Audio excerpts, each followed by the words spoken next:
welcome to another program on Fixing Nigeria with Dr. Sunday Adelaja.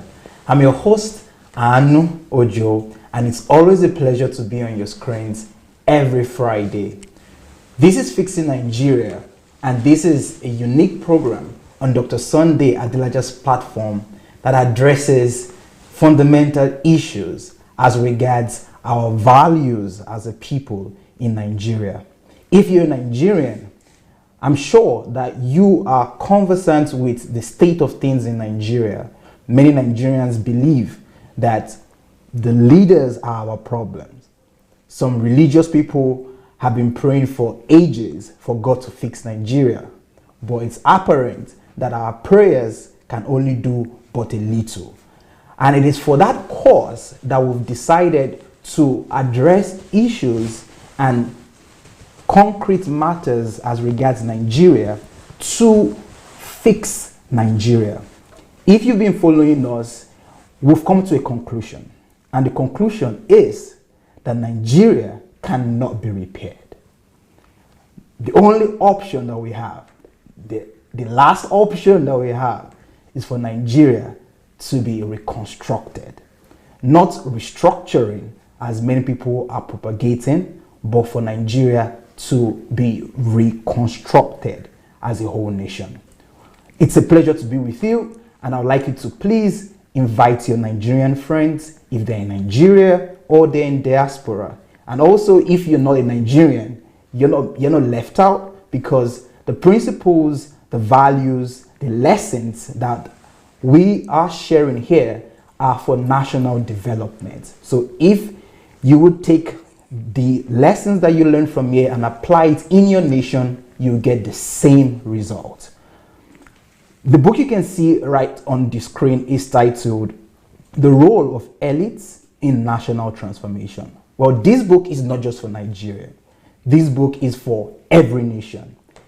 All nations have elites, and elites are there to actually start and initiate and propagate national development.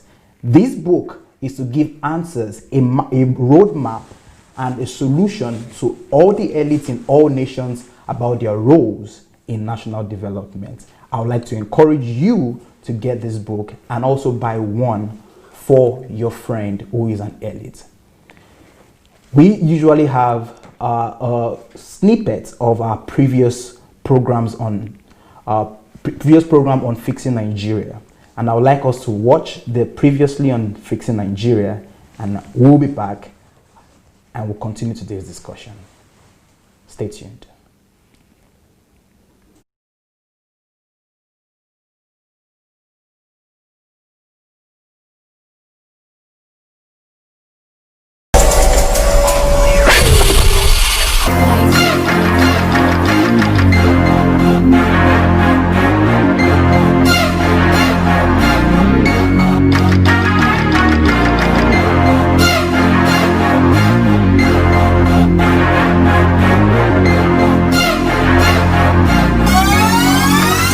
One of the major ways of stimulating societal growth and infrastructural development, as infrastructure is the backbone that drives development. Of all the ready types, good road network is noted to facilitate exchange of goods and services. Thus, it drives greater efficiency across sectors and ensures speedy growth through expanded economy. The focus of Governor Kumi Mbodi's administration on road construction is born out of the determination to increase people's productivity, using roads to ease movements and provide an enabling environment for businesses to thrive. Again, in demonstration of this commitment, 21 strategic roads around Lagos-Ogun boundary in Alimosho local government area were awarded for reconstruction and upgrading in March 2017.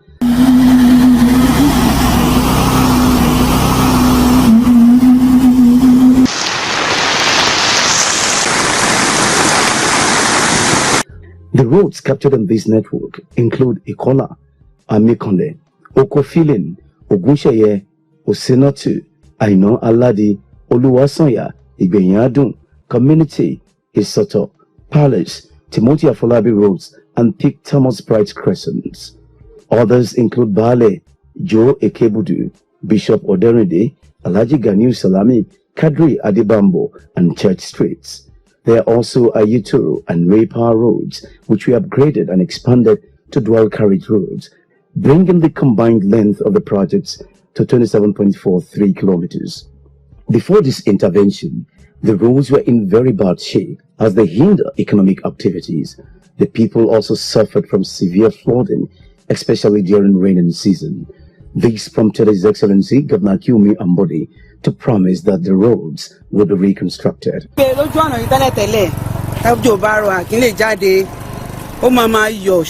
Initially, before, this road has not been a place where you can just walk in anytime you want. Cars break down here and business are not going well. People refuse to. Dr. Sunday, this is the Nigeria that we're planning to go to. Seeing those roads and just observing us, looking at your demeanor right now, I'd like to hear what's on your mind.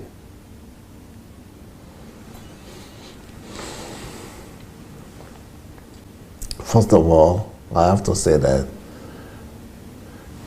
in a city of the blind, a one-eyed man is the king.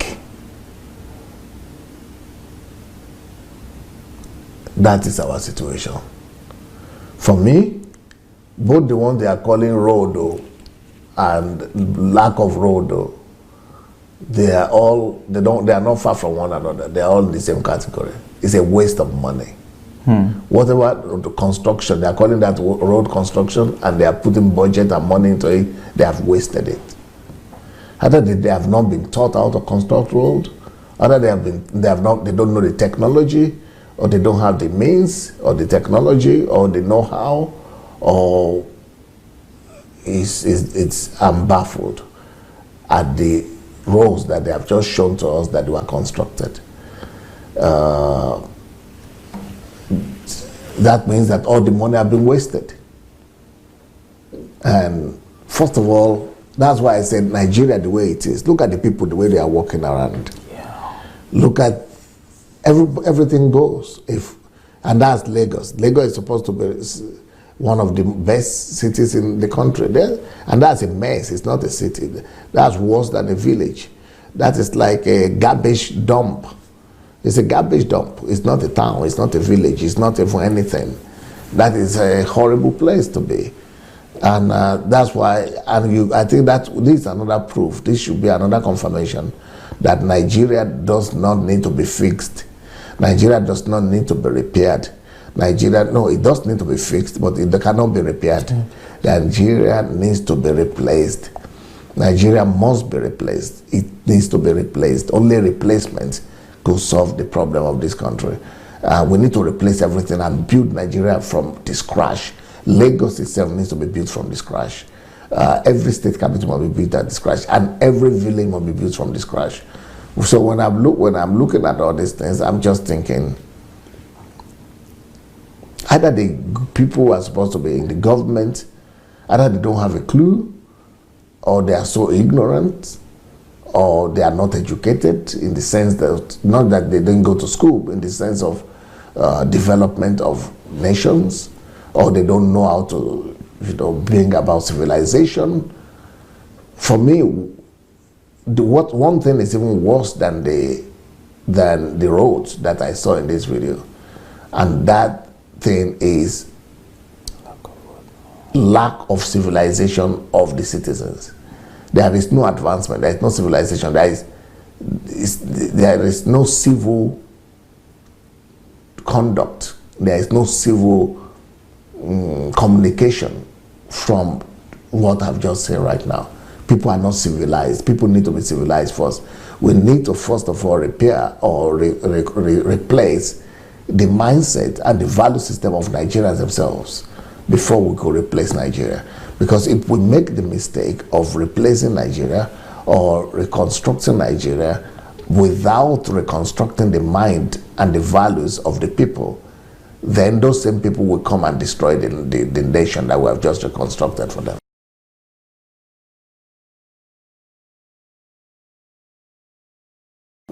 An average politician has traveled out of Nigeria.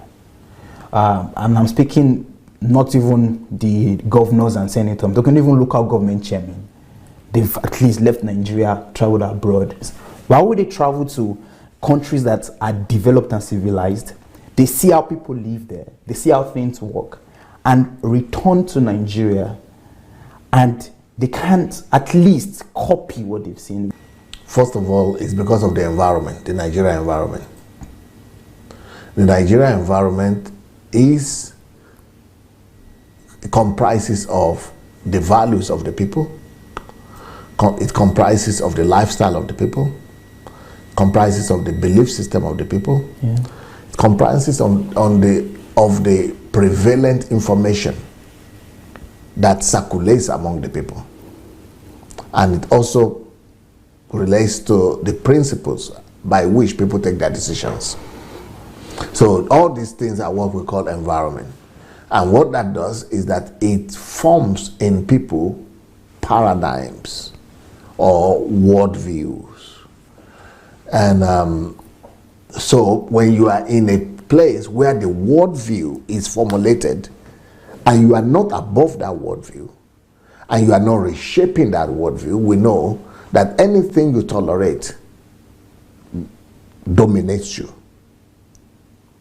So when people come to Nigeria, even though they studied abroad or they traveled abroad, and they come into a dominating or prevailing worldview environment, they just succumb and mix up together with that worldview and just begin to reflect the reality of that environment. So that is one explanation. The second explanation is the fact that you go abroad doesn't mean that you are going to be able to duplicate what you see abroad. A lot of Nigerians that came into overseas in the 60s, 70s, the people who are running Nigeria right now are people who mostly studied in Nigeria. But even the ones who studied abroad, out of them all, most of them just studied and went back to Nigeria immediately. And the disadvantage with that is that when you come to Europe and study for 5 years or 4 years or 3 years, and you are just going to classrooms, and then you finish your classes, and then you leave the country, you have not learned anything. You have learned book or knowledge. You have got a diploma and a certificate, but you have not learned anything. So those are some of the people who say they have traveled and they have traveled abroad, but they are not capable of duplicating.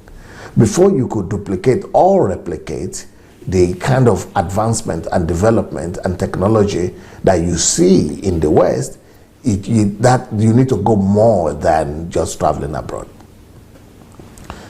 Then there is another group of people who are now coming back after having lived abroad for a prolonged period of time. Maybe they have lived abroad for 5 years, 10 years, 15 years, 20 years. But if you live abroad for 10, 20, 15 years, and you've only interacted mainly among the Yorubas and the Igbos and Nigerians, or Benin people, and you just interacted mainly among your people, you have not learned anything. Even though you've learned some things, but it's not strong enough. You've only come to see a country that is functioning. You've only come to see a society where everything works, but you don't know why. You only know, you can describe it, you can say it works here, this is what happened, they do, but you cannot duplicate it.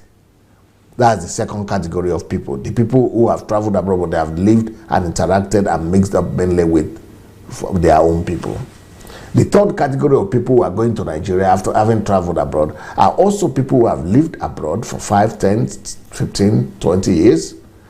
But when they were overseas or in Europe, they have only gone to work. Maybe they studied there and they have worked there. And by the time they go back to Nigeria, they have some experience, but they don't have a holistic picture. Just like you talk about our nurses, for example. If you look at a nurse that has gone to work as a nurse in America or in Europe, goes back to Nigeria, that doesn't mean that the person will be capable of building a system of a medical service that is going to be advanced as the one that she had worked in, because she didn't build the system. So what I'm trying to say is that even those people who have worked and interacted a little bit with the indigenes, they have not been taught or learned how to build systems. So before you could be able to travel abroad and be able to bring in or copy innovations and bring in creativity and be able to duplicate what you have seen, you need to go beyond just going to study abroad. You need to go beyond just going to stay and relate with your own people. You need to even go beyond just going there and working and making a living and making some money, sending some money back. You need to go there and become a leader in overseas. You need to become a leader and a chief executive in some areas. One area or the other. You must become a chief executive.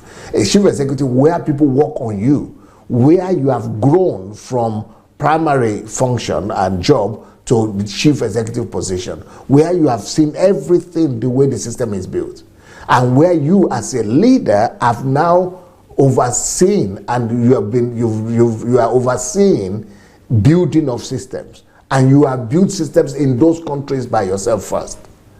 Only those kind of people could go back to Africa, to Nigeria, and duplicate.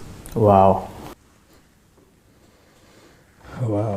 I remember this conversation like yesterday. Well, I'm not alone here. I have Dr. Sunday Adelaja with me. I would like to welcome you, sir. Welcome to today's program, sir. My pleasure. Thank you so much. I remember this program like it was yesterday, because I asked the question trying to, you know how you want to point out accusing fingers to people that, but you're politicians, you travel abroad every year, you cannot duplicate what you've seen. But knowing Dr. Sunday, your answer just, it fleshed it out and gave a practical, logical reason why they just can't. They just can't. It was quite enlightening, and for me, as you were speaking, I saw it as even setting a standard for Nigerians in diaspora, helping them develop a better perspective or paradigm. Not just wanting to work in Uncle Sam or get a job and send money home, because that's what we have happening right now. Because Nigerians in diaspora are sending billions to Nigeria.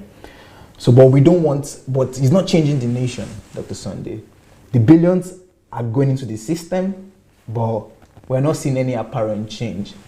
But I believe if Nigerians in diaspora would listen to what you just explained there, it can help them set a new target, a goal for themselves. It can help them break whatever cage or limitation they've set for themselves. And like him to be a leader, and I like the way you said it, to be a chief executive. to be a chief executive of a certain area or aspect, so you can know the system from top, bottom, and bottom top, and to be able to replicate it. So thank you so much for constantly releasing wisdom and insights to us on this program. We appreciate it. My pleasure. Thank you. Well, I'm back again this week with another topic, and we're going to address it together. Today's topic is the culture, or not just the culture now, but we want to actually address this culture. The culture of worshiping successful persons, successful individuals in families. I have questions, of course, but before we even address the worship area or the culture area, I want us to start with success as it is understood by Nigerians. Our definition of success. If you take to the streets and ask Nigerians how they define success. The general opinion or the general understanding of success is associated with material wealth, is associated with amassing good houses, living in a good house, having good, beautiful cars, Porsche cars, having money. That is the definition of success. And if they're going to worship anybody who is successful, the person has to be materially wealthy. Now, my question to you, Dr. Sunday, is there a problem with this understanding of success in the Nigerian context, associating it with material wealth?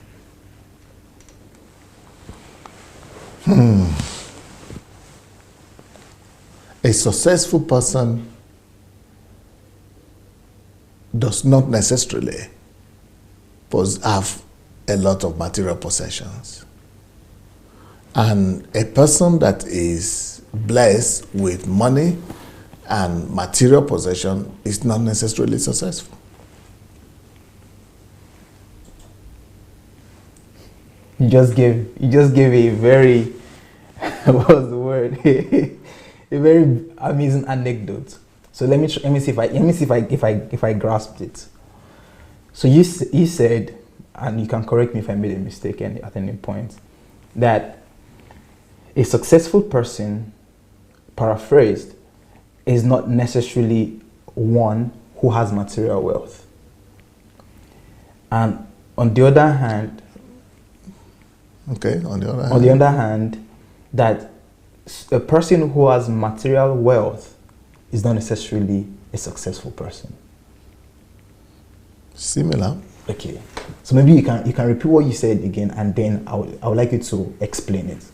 What you mean by that? A successful person does not always have material wealth. And a person that possesses material possessions is not necessarily successful. Can you explain, sir?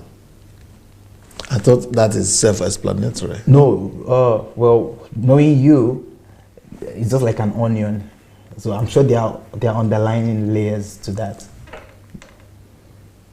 So, someone could be successful and not have money, because money is not wealth.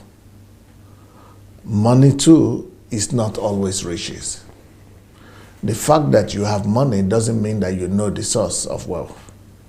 And the fact that you have money doesn't mean that you are attached to the source of riches. There is a difference between money, riches, and wealth. There is a major difference between wealth, riches, and money.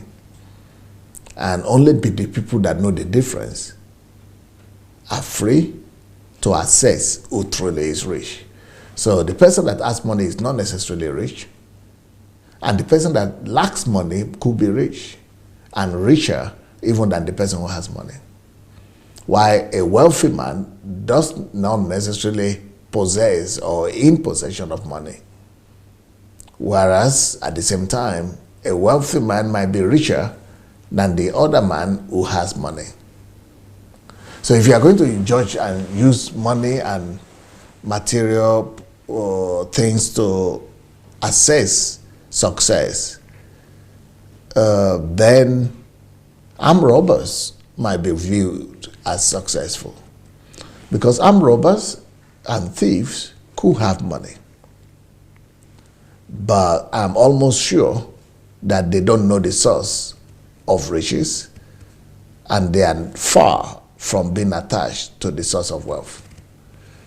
So, but because of this wrong philosophy and understanding in my country, you now have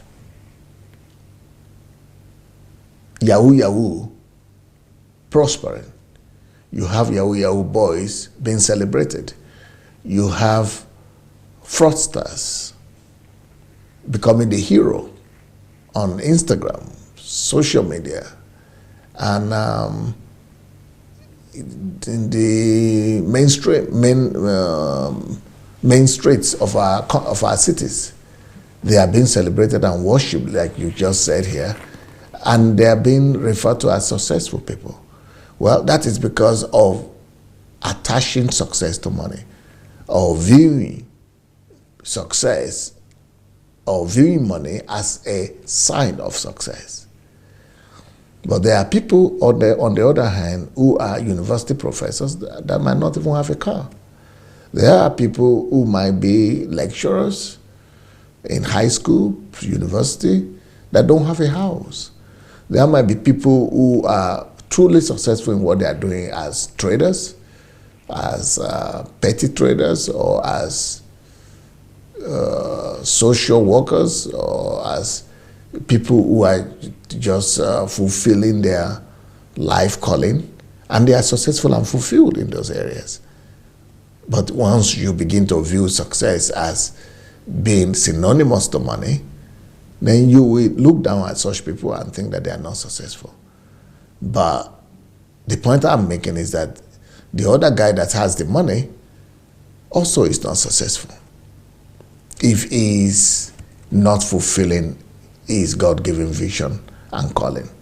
Success, therefore, in my own understanding, or it's a person that is successful will be the person that has been able to discover himself in life and has also been able to attach himself to his God reason, or his reason why God created him. So the person that has been able to understand God's purpose and intention for his life and has been able to walk towards it, gone through the process, and now is fulfilling that calling with a lot of joy and peace of mind. So that kind of person will be the person that I will regard as successful. Nevertheless, we must also say that a lot of successful people might end up having material possessions as well. Money, riches, wealth. But it doesn't always follow. You could be successful as a professional, or as an individual, or even as a family person, or in your profession, but not have money. And the reasons why you don't have money is not because you are not successful, it's because you don't know the loss of money. To have money is a different kind of law from success. But you could be successful in your endeavors or in your field of interest, but not have money. And the reason you don't have the money is not because you are not successful, it's just because you don't know the algorithm of making or building wealth or building riches. Amazing. But I've said too many things right there that I hope you'll remember and you'll be able to give the people some direction or clearance. Right now? Well, I don't know. I think if you want me to clarify anything, yeah, or you want to clarify yourself, you can do it. I think the best thing is for everyone watching to share this video if they're watching on YouTube or Facebook, so that they can save a copy for themselves. And watch over and over. Because you definitely need to go back and listen to what Dr. Sunday has said, so you can extract all of the nutrient and all of the wisdom there. One of your quotations that transformed my life and that changed my whole paradigm was when you said there are no failures in life. That's what you said. There are no failures. Okay, but what did you say before? I said there are no failures in life. Well, now I understand. I could hear now, but the first time. Okay, because I said it. I think you said it too fast. Yeah. So there are no failures in life. Okay. There are only those who either do not know the laws, the principles of success, or those who are not willing to pay the price for success. And for me, it was a paradigm shift. Watershed moment. Yes. Mm-hmm. Because what that meant to me was there's nothing impossible. I just need these two things. I need to take my time and do all I can to research and look for the laws and the principles in any area of life that I want to experience success. And then the second one is that when I discover these laws and these principles, then I must be willing to pay the price that it demands. And That's success. that success demands. And I decided to say this just because you made a statement that you can be successful in your business, you can be a successful professional, but you might be lacking money, you might be living from hand to mouth, from pocket to mouth, and from paycheck to paycheck. And that's because there are laws that govern financial wealth and prosperity. So all you need to do is to discover those laws. Coming back to the subject of success in the context of Nigeria, one of the things that I want us to talk about is the role of the church in defining success. Why do I want us to address this? Because I have this understanding that as goes the church, goes the nation, and the message that comes from the pulpit is what creates the value system of a nation. From you, a pastor, and you understand the religious sphere, I want you to address the definition of success that comes from the church in Nigeria. You want to give it to me? Yes. I don't know. Okay. I think if you want to just if you want me to just address what Nigerian pastors, among pastors, see as success, that one I know. Yeah. But I don't know what they preach as success to their congregation. Okay. So you answer that, what you know, and then I'm going to, because I have been in Nigerian church, then I'll tell you how they define success. Okay. With pastors, Yes. not just in Nigeria, but all over the world, I know that they view success as having a lot of members in your church. Mm-hmm. So to have a big church is success. To have a big budget is success, and to have big property is success. Okay. That is those are the main definition of success among pastors and ministers. Great. But I don't know what they teach their people as success. A vast majority, I grew up in the Nigerian church, and I've listened to a lot of success preachers, and also even motivational speakers and all of that. And coming to the religious aspect of success, this might sound ridiculous, but some Christians define success in life as being able to win a lot of souls. Okay. So salvation of people, eh? Yeah. Okay. That's one definition, that it does not matter how many the amount of money in your account, but you have to go evangelize and win souls. That's one definition. Okay. Another definition is what is quite apparent with our society.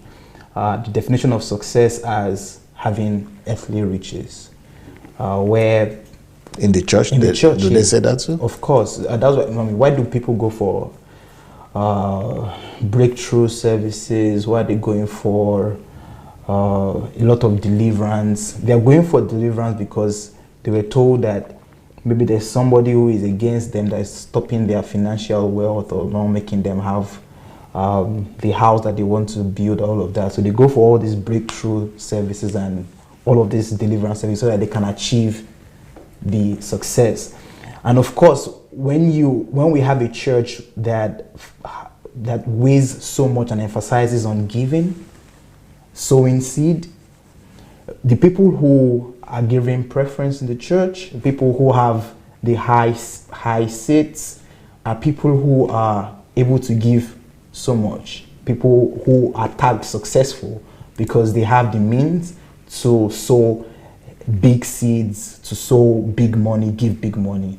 So everybody in the church wants to be amongst the big shots because those are the people who are reverenced, those are people who are revered. Even some churches go to an extent of giving awards to the biggest donators and to the biggest givers, the highest and all of that.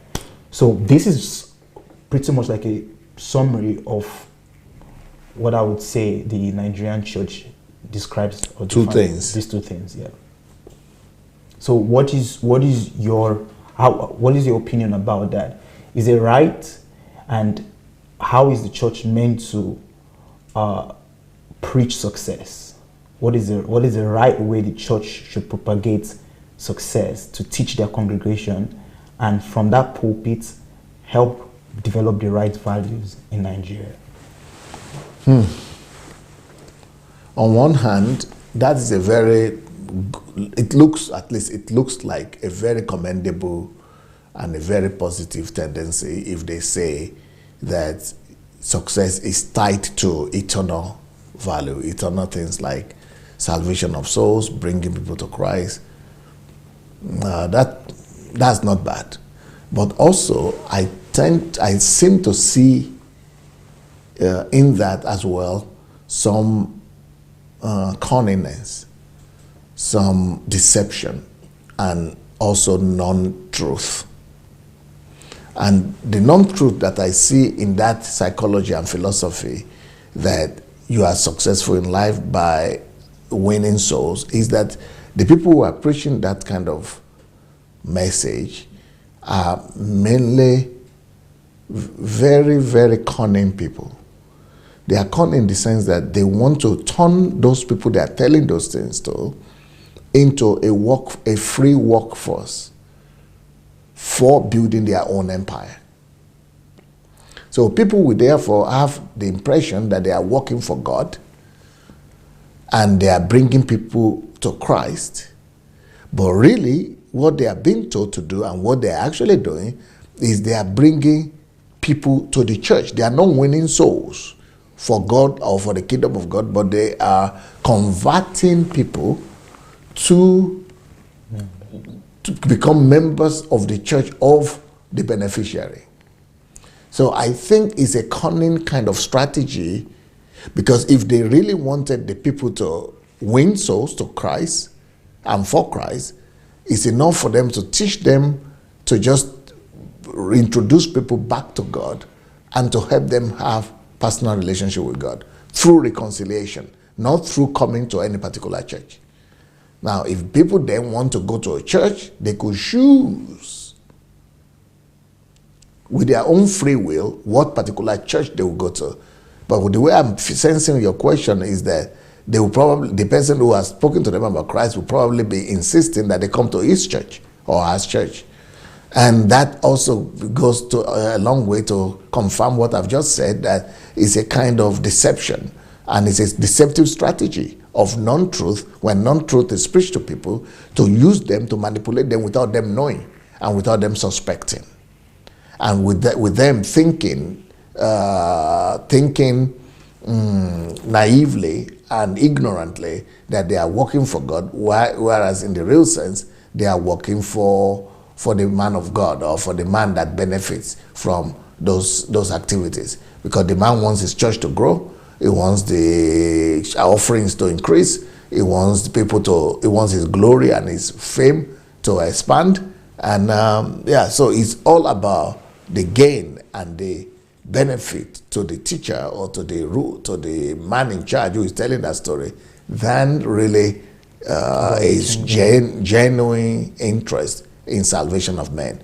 If that were not the case, it wouldn't have descended to a place whereby right now in most Nigerian churches you see people who will go out to do that evangelism, like you said.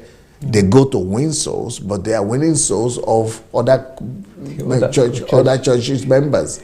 They are winning souls by trying to convince other people who are already saved that they must come to their churches and to their particular church, and that their church is better than the other one. So that's no more winning souls. That's already manipulation, deception, and just carnal activity.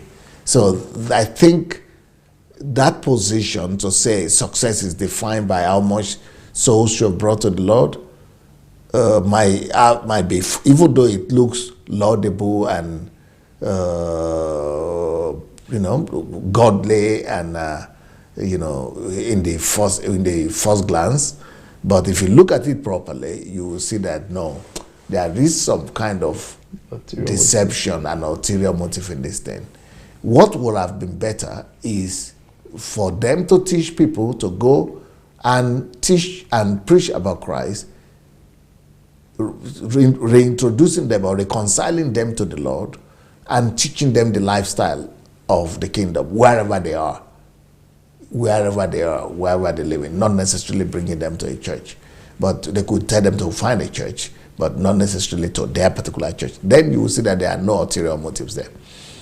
The second thing that I think would have been proper and the best way to preach that message is to actually teach each believer and each member of the church to go to their own sphere of influence and to their own land of calling, so that when they go to their land of calling, they go and fulfill their calling in that field. And when they meet people there, they bring people to Christ there. So it's bringing people to Christ as a result of you fulfilling your own calling. So while you are fulfilling your own calling, in the process, you are actually bringing people to Christ. That is the ideal way to preach the message. Awesome.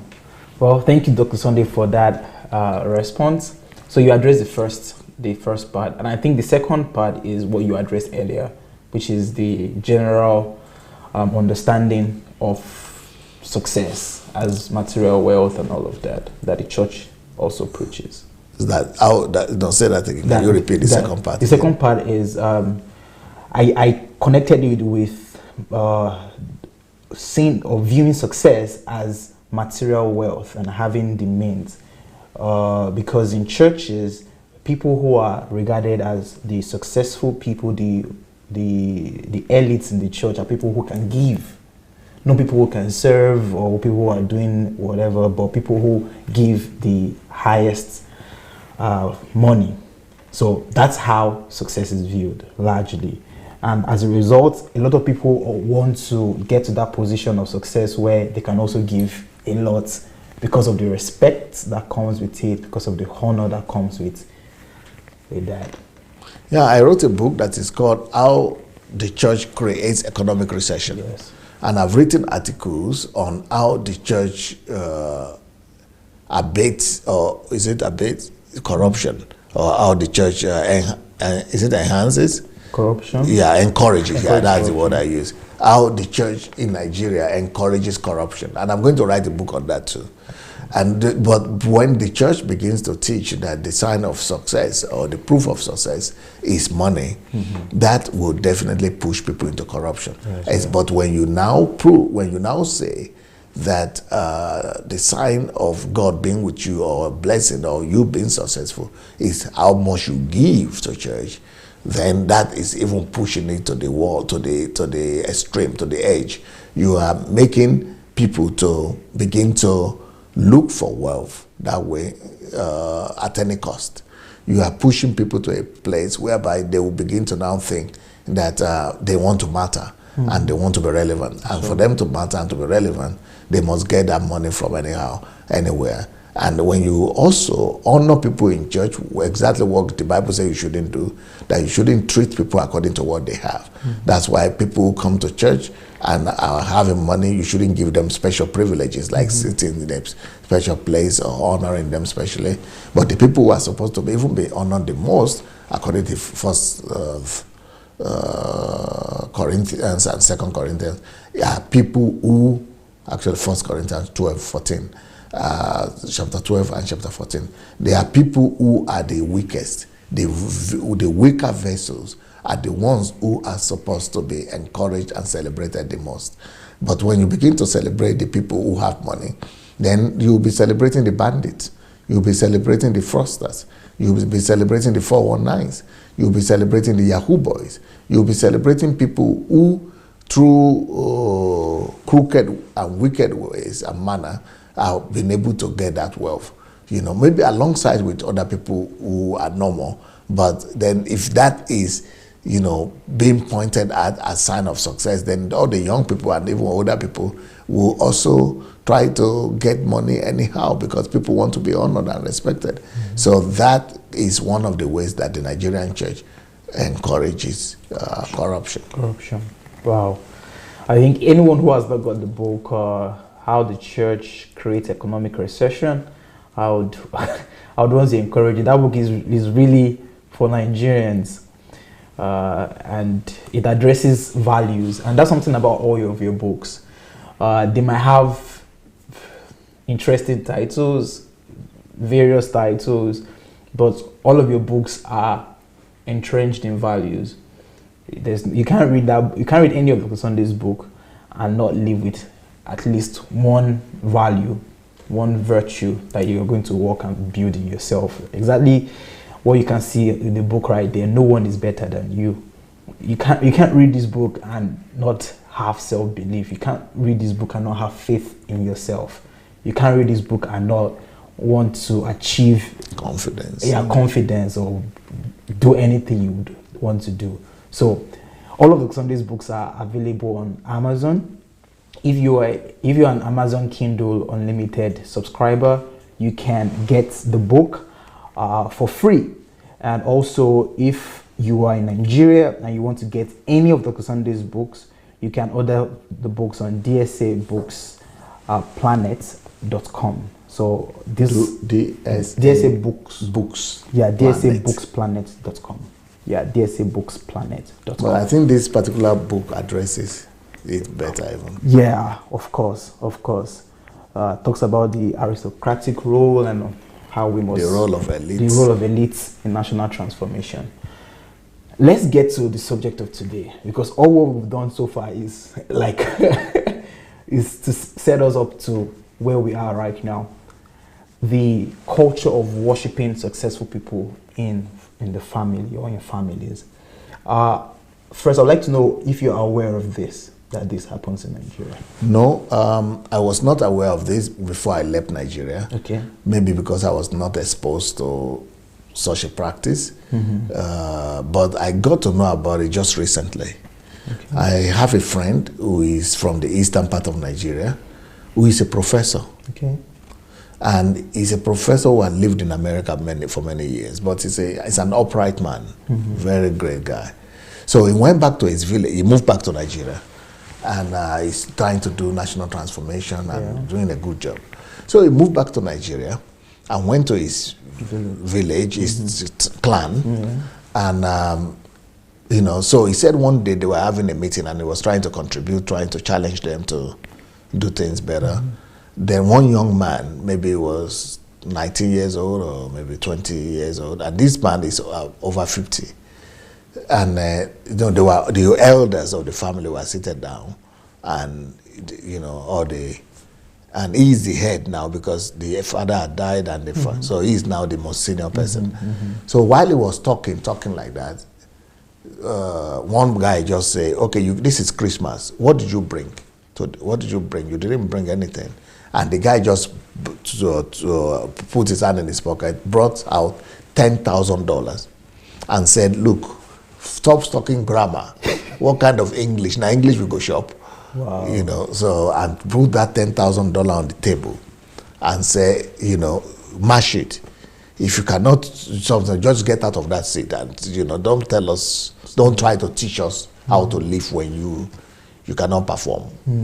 So when he said that, I said, so he said he was very, of course, aggravated, and he was trying to address the issue. Then the other elders, even men and women that were there, would say, "Hey, you see now, Professor, you see, a small boy like this, someone that could be your son, has now done this. And you yourself, yes, why are you not?" So we cannot, there's nothing you can, the guy is saying the truth.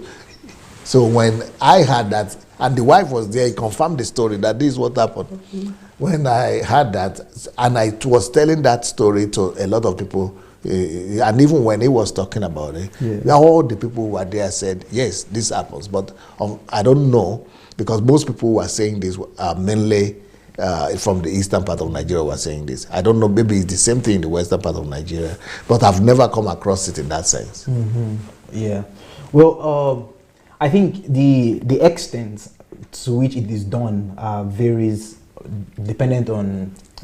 In the north, though, I know that because of the federalistic value that has been there, and it's all over Nigeria, federalistic value, but especially the north embraces something similar. I just thought about it now because they practice giving to charity, to poor people. So I know that people who are rich over there in the north are held in high esteem. I don't know if they are being worshipped as well, but I think it should be like worship, because I see, and I've seen this before, when poor people will gather around the rich person's house. Yeah, so the Muslims do a lot of that, but I don't know if it's the same thing you are talking about or not. There's an underlining reason behind all of those things. Okay. So even if it can come across or can be expressed in different forms. Okay. But what I want us to address is the underlining thing. Why there is, either it's worship, either it is excessive honor or respect. But let me put it sycophancy.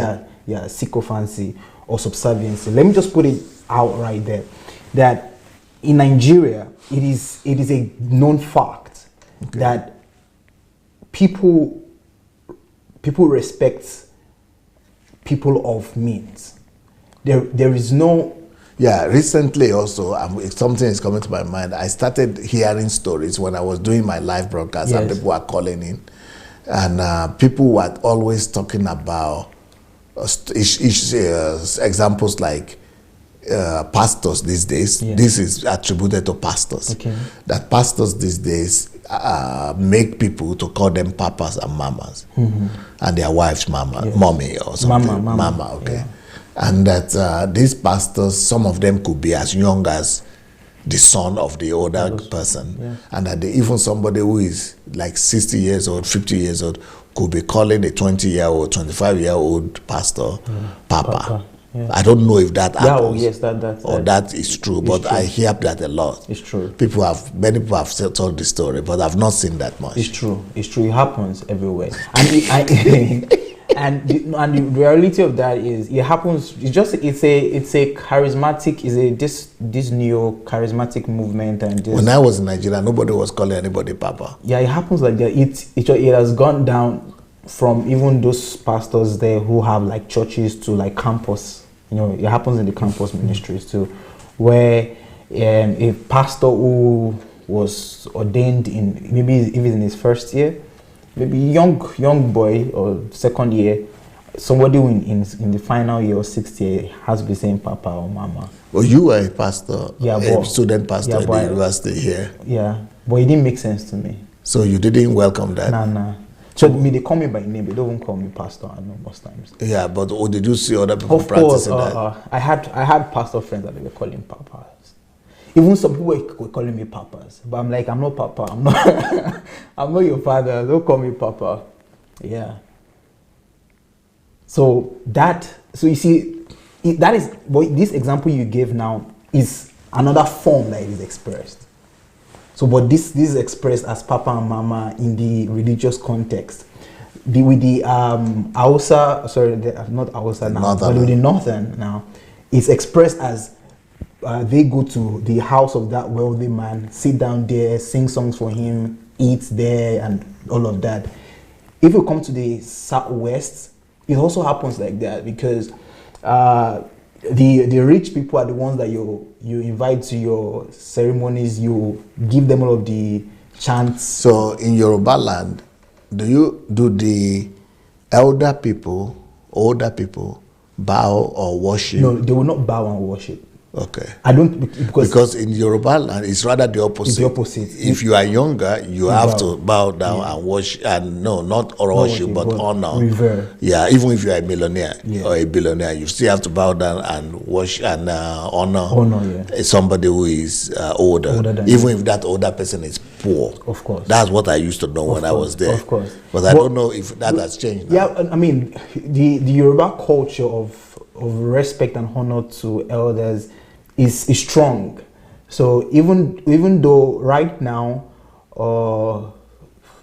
it's more reverence or some things that might not be tolerated before, there's more tolerance with it right now. You know, maybe before it's unwarranted for no matter how rich you are, for you to speak to an elderly person maybe face to face, but now if you have money, you can decide to stand and talk to an elderly person, or you can decide not to instead of prostrating. Yeah, because you are rich, and the other people will not even, they won't have a problem with it because they know you are wealthy and there's something I can gain from you. So why should I say challenge you to prostrate? So, but we must give it to the Yoruba culture, that the Yoruba culture of respect for the elders is still very strong. So we don't have a lot of that. However, if we're coming to the family, because I know that, for example, that's example that the man gave. Yeah. That somebody of 19-year-old came, a professor is sitting down, and you went and put money down and say something. At least from the Yoruba land that I used to know, all the elders would have kicked him out of the community, or the family. I also think so too. I think that would happen even now. Maybe the other side can happen, but at least based on my own experience and what I've seen, I don't think the Yoruba people would. I don't think they will sacrifice their honor and their respect on the altar of. Not to that level. They do sacrifice, of course, but to the level of putting the money down and saying don't talk. Nah, I don't think they'll get there. Because they do sacrifice during the elections and things like that. They sacrifice a lot of times. That's the tolerance I was talking about. That maybe some decades ago, they would not tolerate it, irrespective of what they might even get from you. They're like, no, we stand by this. But now, there's more tolerance with all of this. Okay, this worshipping of successful people or persons, does it also relate to what I saw when I went to Rivers? Okay, talk about Rivers, South, Rivers and Bayelsa. That was the first time I saw this. Then later on, I saw it again in Abuja when Jonathan was the president. Okay. I never saw this in my life. At least I lived in western part of Nigeria at that time, so I never saw it. From early in the morning, like 7 o'clock, 8 o'clock, women, Delta women, Delta women, Rivers women, Bayelsa women, they would dress up like this in traditional wear, beautifully dressed. And they would be singing. They would come with some music and be singing just to welcome. So the governor is not even around here. In government houses. You've never seen that. Government houses, they will come and be singing before the governor comes. So when the governor comes, they are like 20, 30, 50, 100, 200 women, beautifully dressed, all in the same dress, worshiping, and dancing and singing, so that then the man just comes and gives them some money and then they go to work. Or they don't go to work, they will be there the whole day too. Then when Jonathan became president, the same thing, he brought it to Aso Rock. So in Aso Rock, you go to Aso Rock like this, you will see all these same women that I've seen in Bayelsa a year before. I saw them in Aso Rock singing and dancing and waiting for more handouts. So I discovered that during Jonathan time, they took it to another level. The pastors also were doing there, also lining up with the women, saying they came to pray, but they are just on salary. So maybe that doesn't happen in the western part of Nigeria. I think it happens with regards to traditional rulers. I know that with traditional rulers, with that kings, happens. They do a lot of. But these people are doing it for government officials. Yeah, these are not traditional rulers. Yeah. No. So Yeah. So it still boils down to the issue that we're talking about. Although I saw something also like that recently, even in this new Buhari government. Okay. I saw it on the internet, on social media. My Minister of Finance that is there now, when she was reappointed or appointed as the Minister of Finance and came to resume, not just him, not just her, I think with a lot of other ministers I saw this year, last year, that when they came back to resume as ministers, there were people who came like that as well, came out of the ministerial buildings to dance and jump and, just celebration. Yeah. I mean, even workers, they come there to beat drums and be doing all those things. And the guy is coming out of his car, they were already dancing and waiting. He comes out, they are following him to his office. Yeah. Maybe looking for favor or what. Yeah, I think it's for to gain what they could gain. What they could gain. And that's also what we have happening in families too. So the one of families, I'm not really familiar so much with that. Okay, with the families, have you ever seen yourself in Yoruba land or wherever you lived that somebody who is successful is being worshipped by people? Celebrated, yes, but worship like that, I don't know. Yeah, what I've seen in the Yoruba context is it's very dicey anyways. A successful person his opinion oftentimes, I wouldn't say worship, you understand?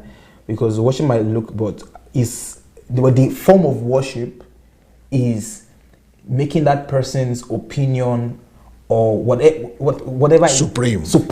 So it's absolute. It's like unquestionable. Like we can have other varying opinions, but if this person who is the wealthiest person in the family says, I'm not doing this, everybody has to comply.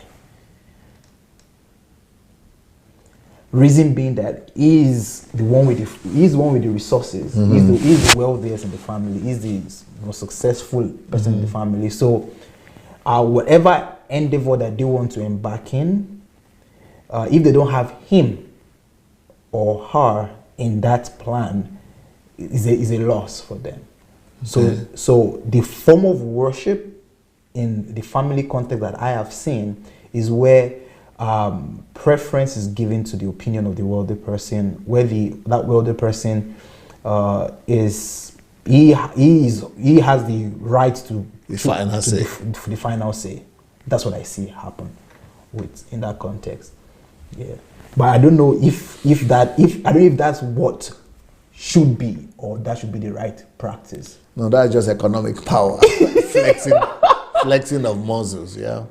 It's just flexing of muscles. I think so. Maybe, but I think, I think there is an element of worship of successful people, especially when governors, politicians come around. Of course. That happens also. Yeah. But in the family, maybe. But I do know something else. Okay. When I used to do this, my live broadcast too, some people were telling me, I never heard about this before, that they go to some churches. There are some churches people go to in Nigeria, that they will tell you to pray like something like, God, Father, make me the most important person in my own family or something like that. Yeah. Or make me the richest person. No, maybe they said something different than that. No decision should be taken in my family, in my father's house. Yes. Without my involvement or something, or without my decision. I don't know. There are some prayers, funny prayers, that goes to say that the churches are encouraging individuals to pray that they should be successful or more successful, or almost like saying they should be successful and the others should be ordinary. Yeah. Almost like that. Yeah. I don't know. Of course, I've had that. People, I've never had, no, I don't think I've had people too much praying like that. Maybe they did, but people have told me that people pray like that they have gone to those kind of churches where even they said that themselves were praying like that. Yeah. there are prayers like that. There are songs that connote that. Okay. I remember a song that I used to sing. It is in Yoruba. It says, "Èmi ni màá ṣíwájú wọn nínú olóríire, tolóríire bá péjọ o. Èmi ni màá ṣíwájú wọn." No. So what that song means is, I'm going to be the first. I will be ahead. So when Olorire is successful people, so where successful people are in the gathering of successful people, I must be the chairman. I will be the champion. It's a song. I must be the head. Yeah. So if everybody is singing that song,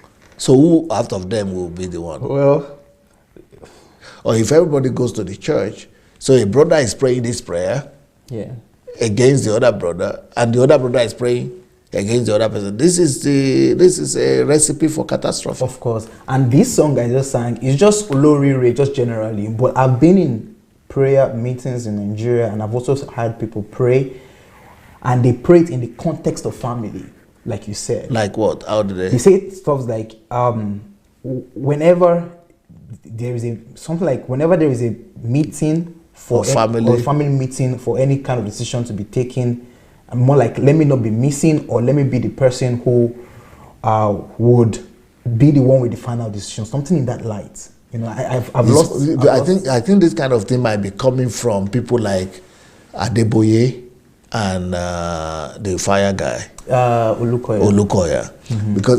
Because I used to hear Adeboye say things like, before the end of this year, you will become some this and this. Yeah. And then I also used to hear him say, anybody that is standing on your way of success or breakthrough, that either you will have to bury them or... Yeah, they pray those kind of prayers.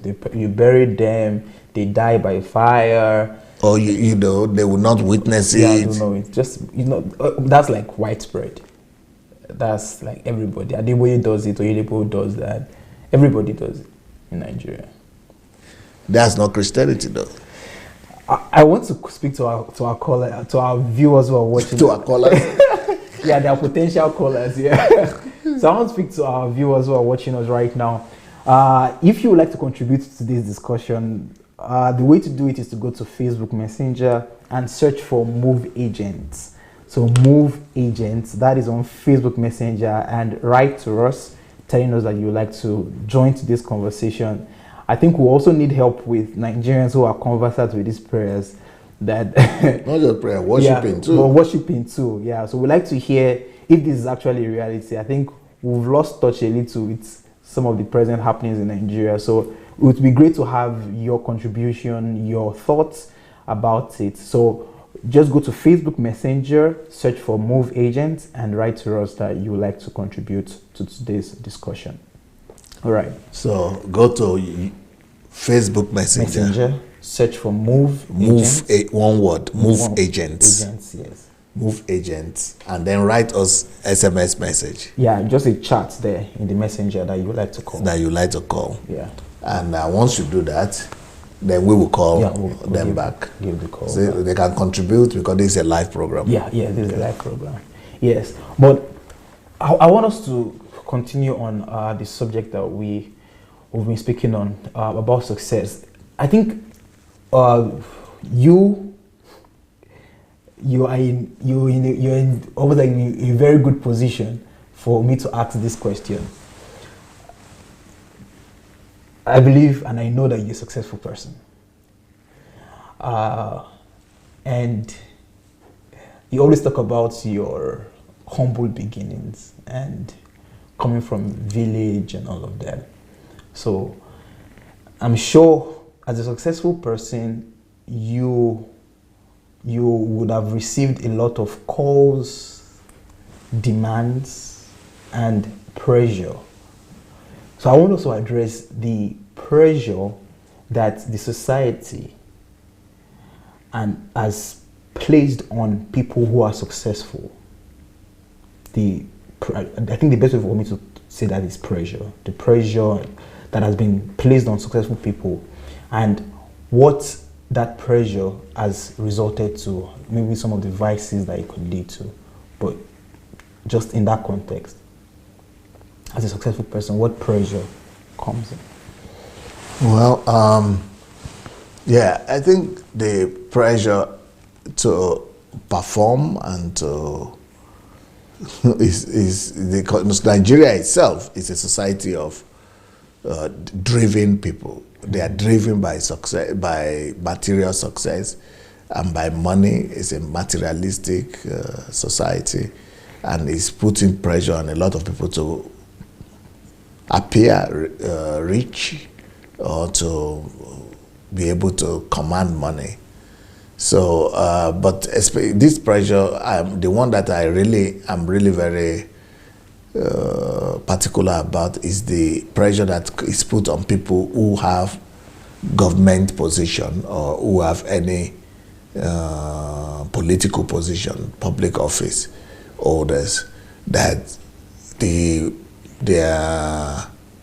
countrymen or whatever, tribesmen or ethnic group people begin to put pressure on them to come and let their community feel the fact that you are from this community and you are holding that position. So you must do something for your community, that your community must be better off than other communities, so that people will know that we have a son and he is our son. So that definitely would lead to corruption if the man will not be able to control it, and it will also lead to nepotism. But on the family level, I think it will depend on the moral stamina and stature of the individual that pressure is being put on. But I thank God for Europe, that Nigerians who have come to Europe, they know that it's not easy to make money.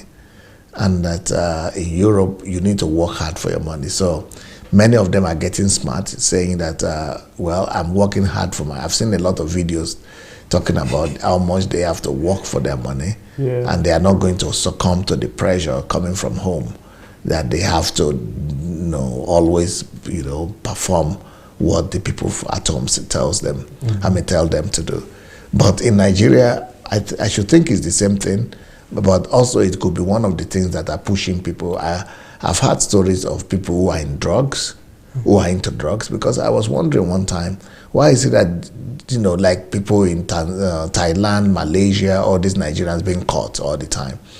I said, these people, they are catching them all the time, and they're still going there, and mainly from Anambra State, and, from the east, the drug pushers. Yeah. And because they are catching them, and they're still going.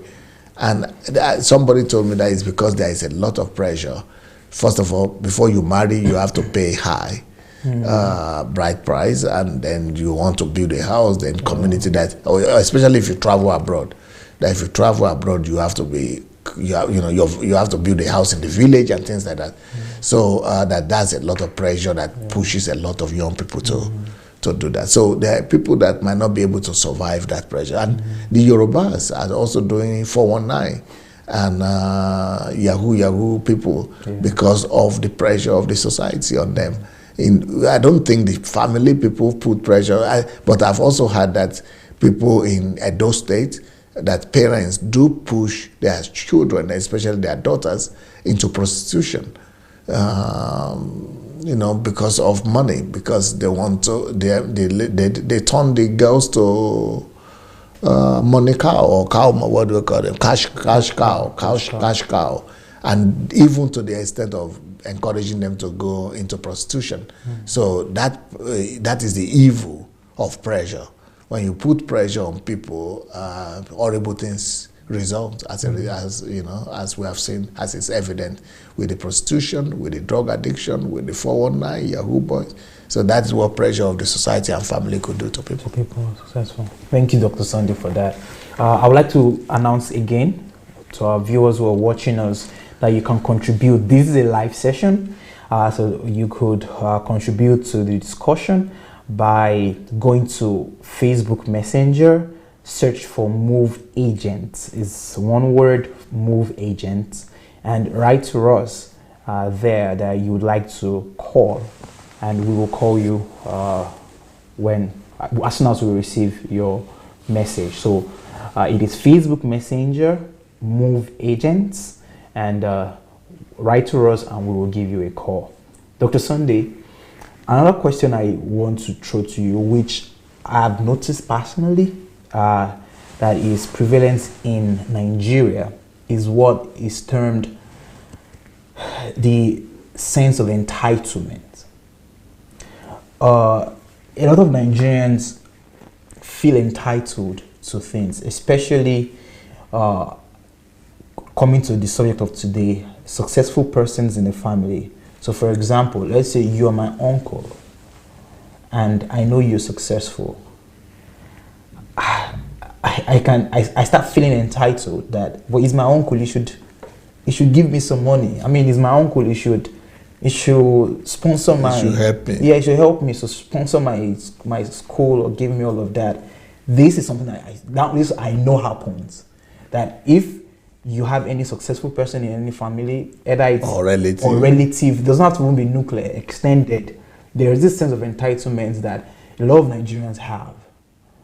That, but you can give me something, at least you give me something. I know let me say I know, but I won't believe that you have experienced this entitlement mentality. There is no way you can be a Nigerian and not experience it. Especially when you're successful. Yes, and if you are, I would not say successful, I would rather say if you are wealthy, or if you have money, if you have the money. So if you are well-to-do, and then there are two things. The two last questions you asked. The first one is everybody. It doesn't have to be relative or anybody. Everybody once you have money, everybody begin to ask you for. It's a whole line of people, queue of people on daily basis. If I don't have any requests, I might have 30 or so in a day requests coming for one step or the other. So, and then, but when you are a family member or a relative, oh wow, you cannot escape it. Wow. Yes.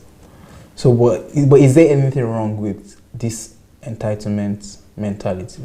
Yes, it's in the West, for example, most people will not have that. Even with their parents, they will not have that entitlement. Talk less of their uncle or relative. Some people don't even know their relatives.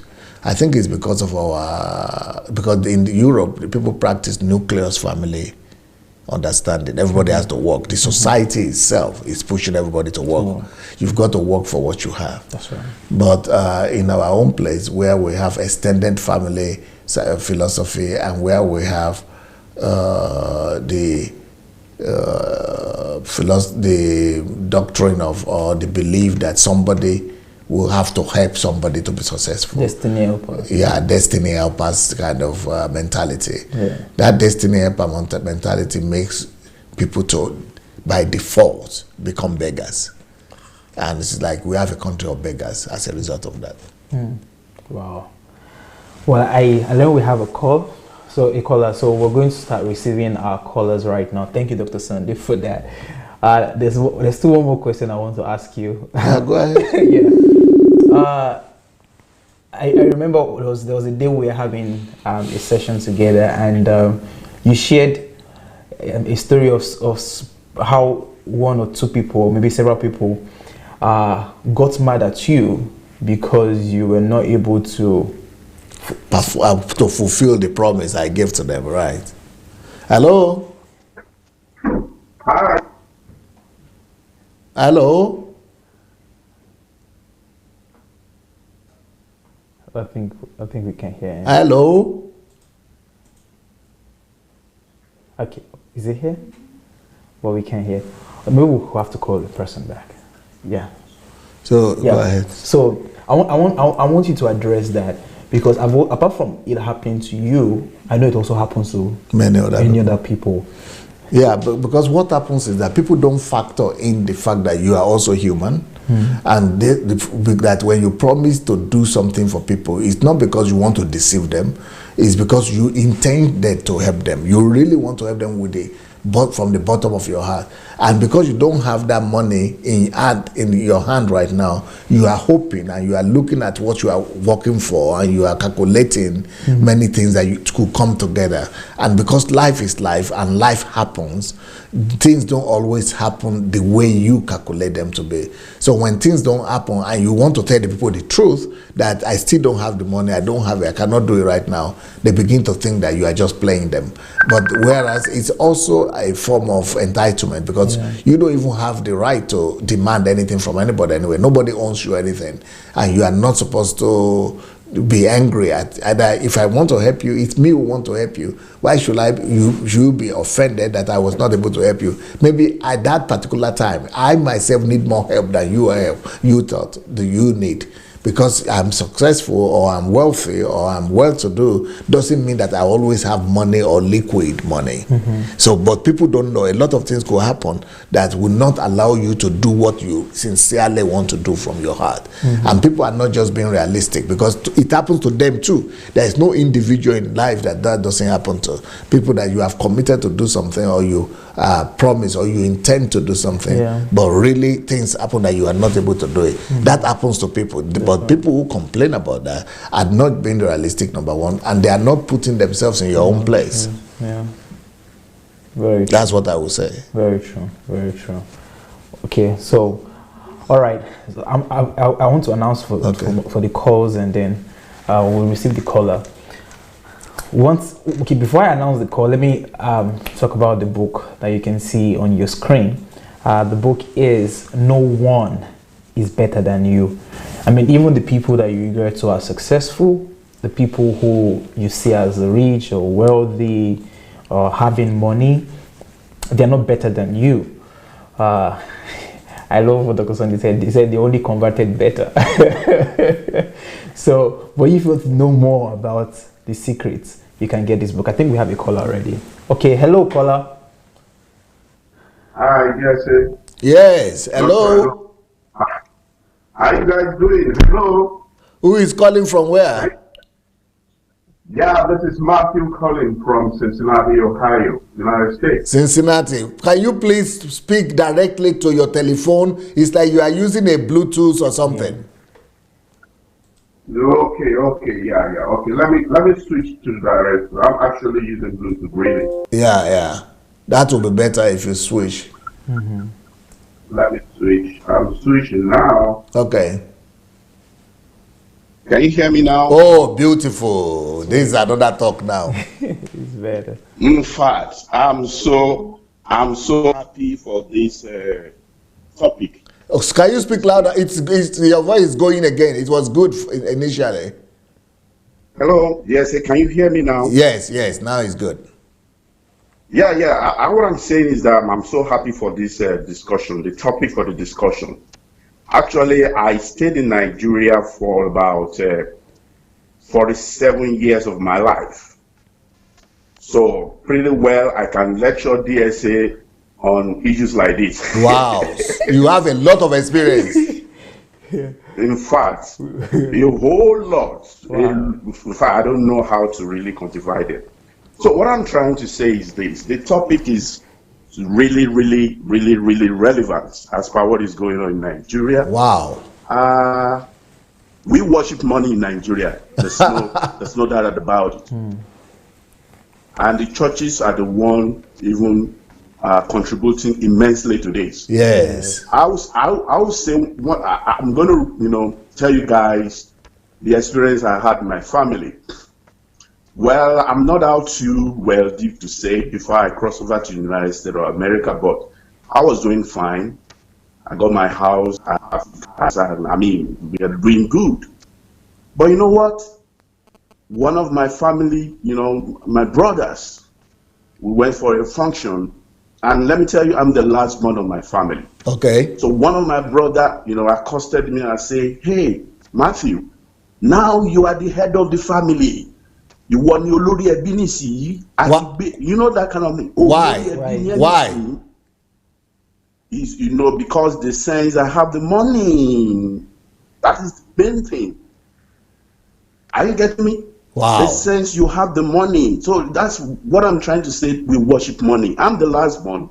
And look at the gap. The gap between the guy and myself, in fact, I will tell you about 6, we have 6 siblings in between. Wow. And my brother not telling me, Olori ebi ni anything, Olori ebi ni anything, Olori ebi. You know what that means?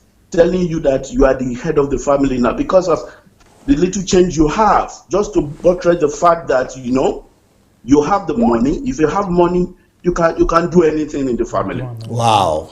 People worship family. I mean, they worship money. You know what I did immediately? I rebuked that, my brother. I said, man, you want to kill me young? Yes. If you are calling me Olori Ebi, what of this, my brother? What of that, my brother? What of this, my sister? What of you want? If they hear about that, you know the implication of that. So I rebuked him vehemently. So he kept quiet and he got the message, you know, point blank. So it's I don't know, it's amazing. Anything in Nigeria now is money, money, money. If I dare say it has gotten to the level people prefer just slap me and give me money. I won't fight you back. If you can slap me with money on your wolo sorrow, I mean, they don't care. Yeah. And, I mean, Dr. Anu, you travel to Nigeria on a daily basis. You can attest to what I'm saying if I'm out of point. Wow. You can attest. You know, let me tell you one funny thing I experienced when, you know, we are growing up and daddy saw this party. We went for a party and then, you know, we are dancing and there's a guy that came and he said, I'm going to spray you only if you allow me to slap you. No. Like 10 people surrender their job.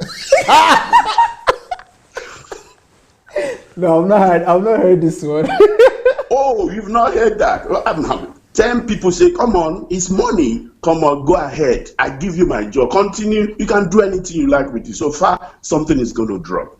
So what we are saying is the value for humanity, the value for humanity. So some people will give up their wives then?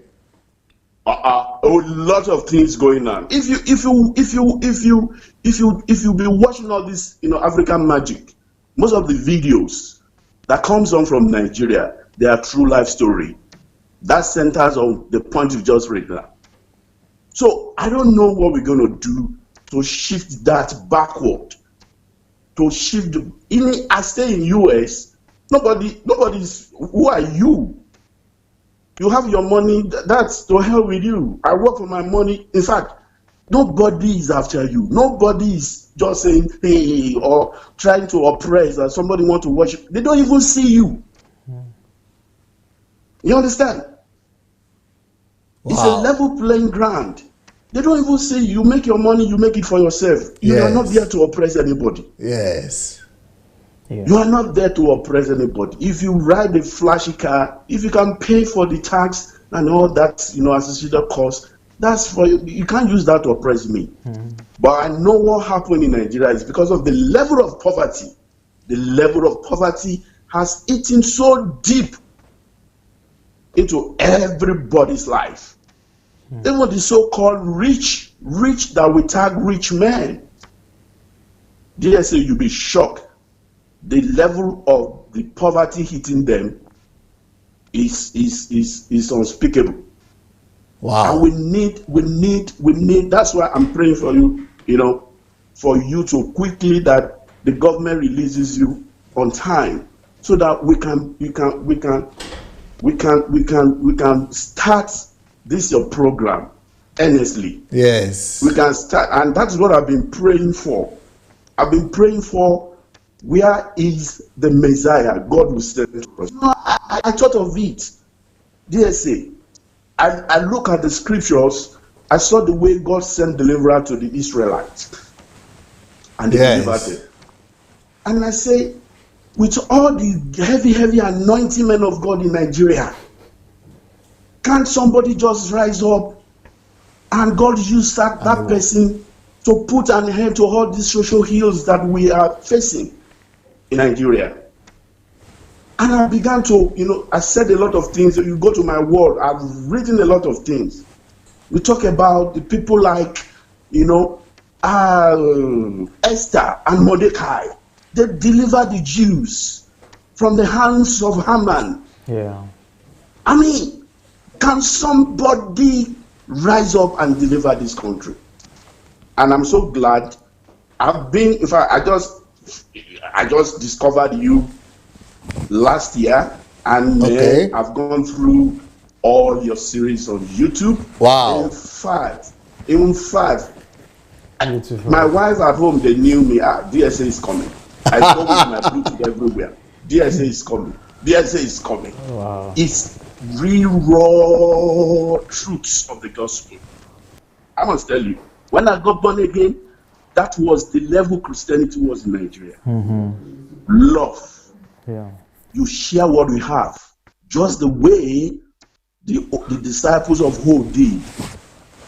And we recorded nobody among them was poor at that time. But things have changed. No more love. We are looking after what we will have, a personal, interest supersede every other thing. And I think I need to stop here, because if I say I should continue talking, I'm going to really disturb a lot of people that want to speak. Wow. So my prayer is that you will win your case. You will be vindicated Amen. by God's grace. Amen. So that we will start our program in earnest. Amen. Thank you, DSA. I'm seriously enjoying those programs, especially your YouTube. Every series, they are really impacting me positively. And I thought of it, I said, should I be going to church or not? I think that's another war that I'm going to. A battle that I'm going to win. Because as I'm talking, I'm an elder in my church, and all these principles have actually enshrined them in me. And each time I get to church, it's as if, what is going on? If it is an African church, you are going to. What do you expect?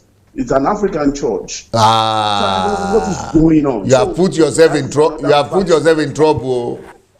I'm trying to balance the equation, and I think God will help me. It has become an equation that I need to balance. Why don't you go? Why can you be in America and be going to an African church in America? I'm looking for the almighty formula that I will use to solve that problem. Yes, I so much love you. Continue the good work. Dr. Anu, you are blessed. Thank you, sir. Thank you so much. Bye. Thank you so much. Bye. Blessings. Thank you. Well, interesting conversation. He definitely has a lot of experience. I mean, he has gone through 46 years of his life in Nigeria. Nigeria, that's a lot. I only spent 19 years. Yeah, so I am an amateur. Well, I think you spent longer years in Nigeria than I did. Huh? I left earlier. You left earlier? Than 19. Oh, wow. So, but I love the way he puts it, the worship of money. But I left. The only difference between me and you is that I left a long time ago. Yeah, but I left it.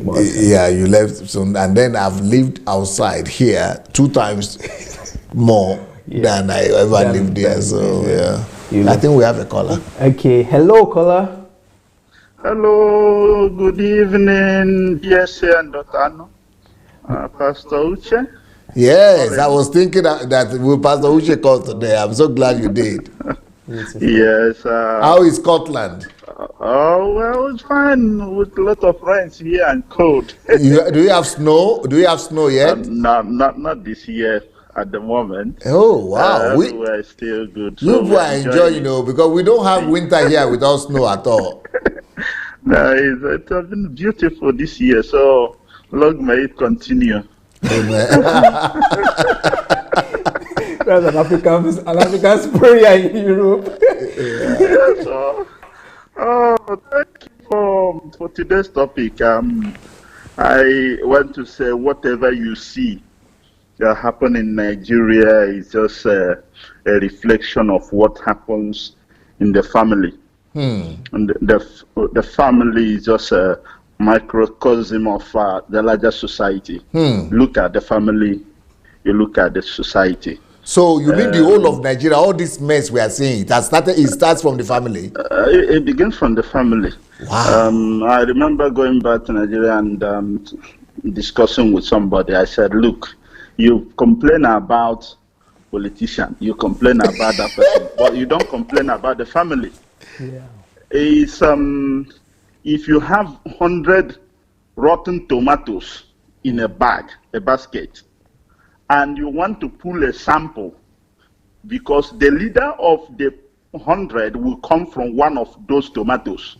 Yes. If you pull out one of those tomatoes, it will be a rotten tomato. Yes. So you don't expect where there is 100 rotten tomato and you pull out 5 out of them, that you are going to miraculously get a good miracle don't go happen for that. Miracle will not happen on that. So that is the way it is. If you look at the level of deception, I always say at the heart of what happened is selfishness and deception. Selfishness. It begins that way. Nobody care about everybody. Everybody think about himself. I've been living. I was telling somebody. I said, every single day, at least I have six people telling me about money. Wow. Oh, please. And they won't call you, but once you call them and say, hello, how are you? I just wanted to know how you are. He said, oh, since last 3 months, I've never been out. I've not eaten. I've not done this. My children are not going to school. The electricity has come down. And then they complain and complain and complain. And you look at this person. When you go back home, maybe you have a chance, surprise visit. And then you see that the person is actually doing well, even better than yourself. He probably had properties here and there. But just because he sees you, maybe you have a car that is better than his own, he thinks you are everything. So it is the deception. You don't even know where to handle it, because these people are so. Our people have been so immersed into self-deception, selfishness, that he always thinks about himself first. Myself. Very what can sad. I get? Very what can sad. I grab from somebody to add to my own? What can I do? So he will tell you lie. He will come beg, and you see them. They would worship you and wash your car for you. Which I personally, I don't want you to wash my car for me. I can wash my car, or I take it to a car wash.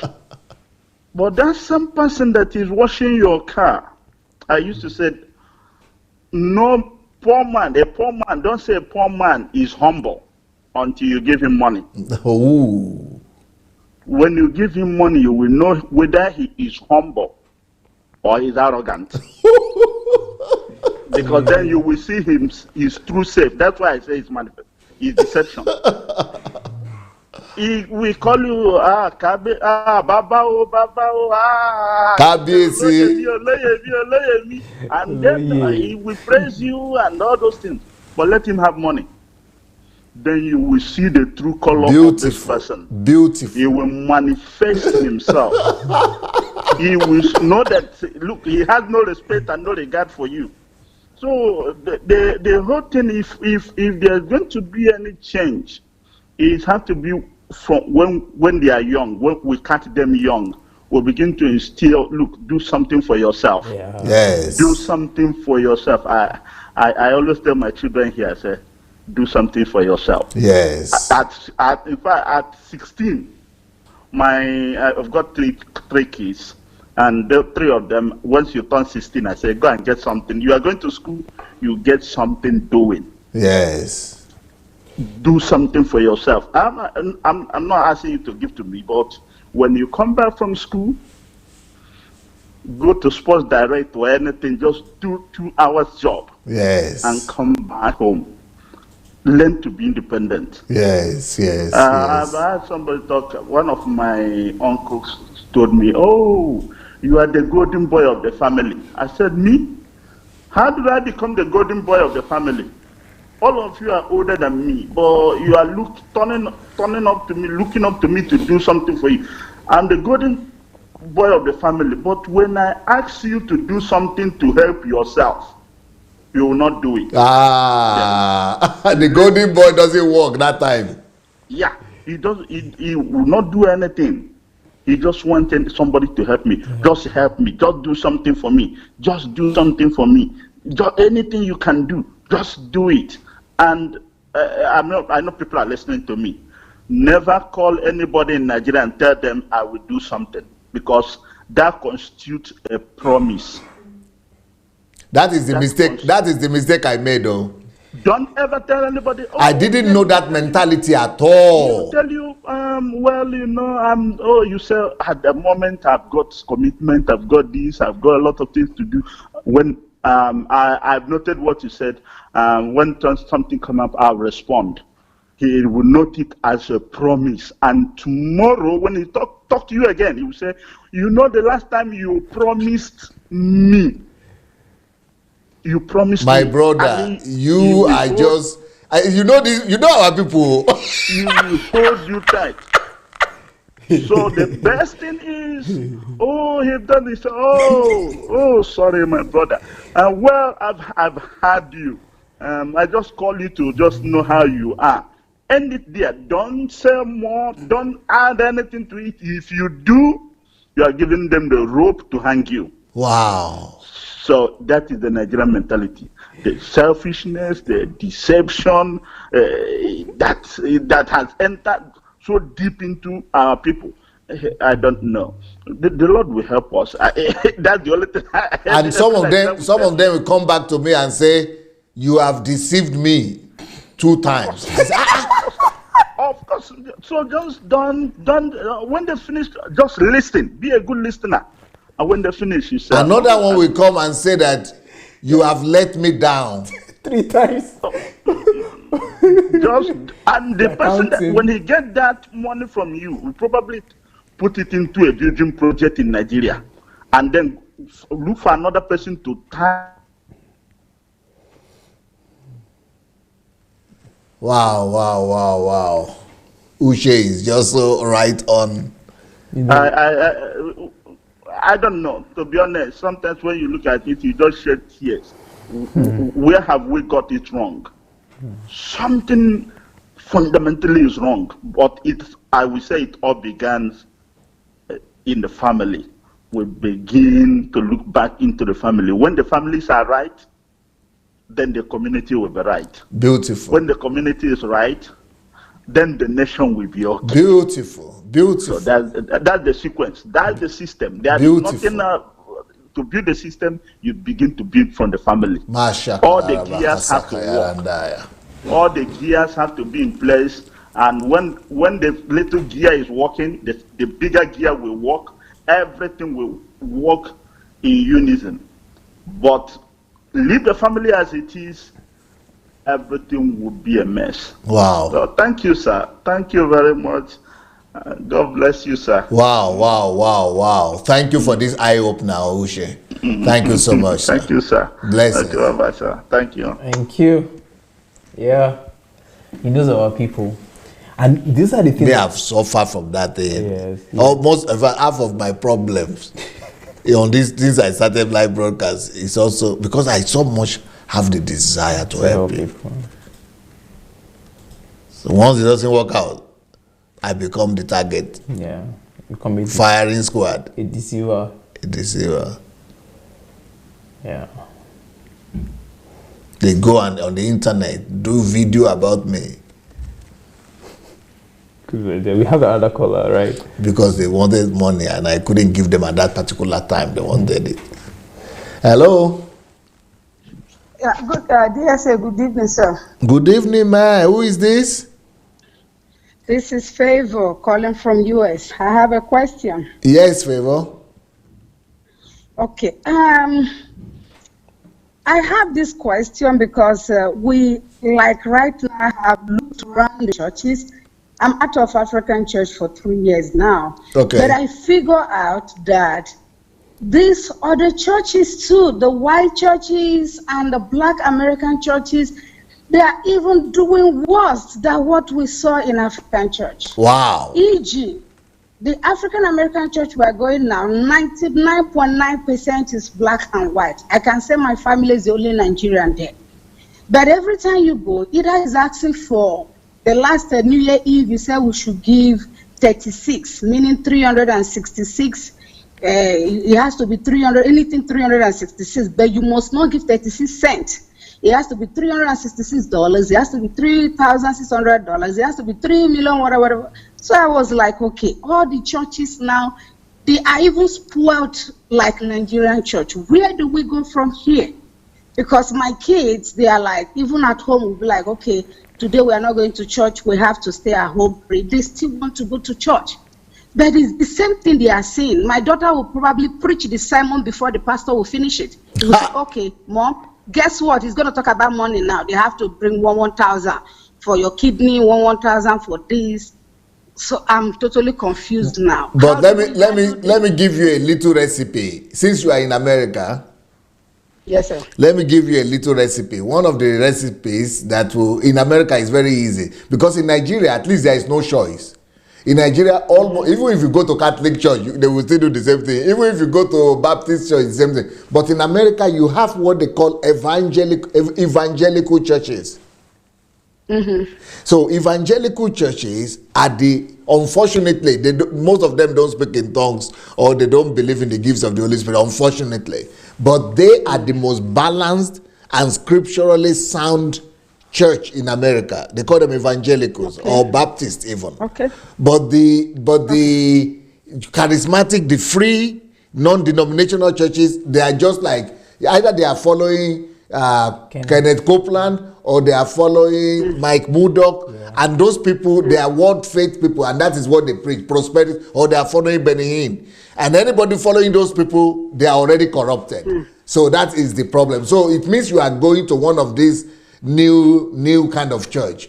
But if you find evangelical church, and the good thing with the America is that even in the evangelical church, even Baptist church, they have good worship, they have good word of God. But the word of God, if you want to go to word church, look for evangelical church in America. Okay, sir. That is what makes America a bit better than our own. In our own place, it doesn't matter where you go meet the same thing. Yeah, we're going to start Googling and searching, because I'm just so tired of even going to churches. Yeah. Okay, thank you, dear. So that is my question. Thank you, Favor. You're welcome, sir. Bye-bye, sir. Bye. Well, many of the gimmicks that are practiced in Nigerian churches were learned from these American They were pastors. imported.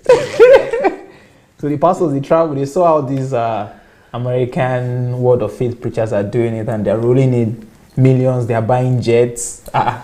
They adopted it and make it worse. And took it to another level. So it's not entirely strange. But the truth about it is, like the other caller that called, that he's trying to battle going to church or not going to church. Wherever 2 or 3 are gathered, that is already a church. We have a caller. Hello, good evening, DSA. Good evening, sir. Dr. Anu, good evening, sir. Good evening to you. This is Gideon calling from Abuja. Wow! Let's hear the Nigerian side of the story, Gary.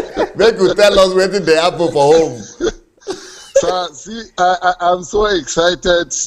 I think you are the only one that is talking about things like this. Each time you come, you bring topics that nobody is willing to talk about. I'm so excited.